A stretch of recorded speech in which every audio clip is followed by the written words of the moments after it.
Danger diet zone है, उनको कहते हैं कि ये डेस्कटॉप डाइनर्स होते हैं, यानी ये वो तमाम लोग होते हैं जो कि कोई ऑफिस वर्क करते हैं,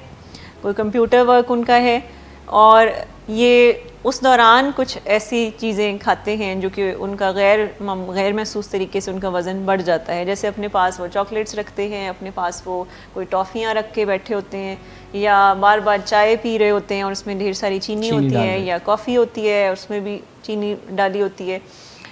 तो ये वो लोग होते हैं जो एक्स्ट्रा कैलोरीज इसलिए कंज्यूम करते हैं क्योंकि वो बैठे होते हैं, काम कर रहे होते हैं और उनको पता भी नहीं चलता कि वो ज़्यादा कैलोरीज कंज्यूम कर जाते हैं, और अभी उसके बाद फिर उनको खाना भी खाना होता है। और ऐसे लोगों के अक्सर देखे बिस्किट्स पड़े होते हैं या इस तरह की चीज़ें वो पास रखते हैं, या बाज़ तो लंच भी या खाने व नाश्ता भी बाज़ कहते हैं कि यहीं पास ही रखते हैं, तो साथ साथ काम करते हैं और खाना भी खाते हैं। सो ऐसे लोगों को हमेशा ये सजेस्ट किया जाता है कि वो अपनी जो स्नैक्स हैं उसको अनहेल्दी से हेल्दी स्नैक्स में कन्वर्ट करें, यानी अगर अपने पास कुछ खाने पीने की चीज़ें रखनी हैं तो वो हों जो कि उनका वज़न ना बढ़ाएं और उनकी कैलोरीज़ ज़्यादा ना हों। जैसे खीरा हो गया, ये बहुत अच्छा स्नैक है और इसकी कैलोरीज़ बहुत कम है, लेकिन वॉल्यूम में ये बहुत ज़्यादा आपको ये फीलिंग देता है कि आपने काफ़ी खाया।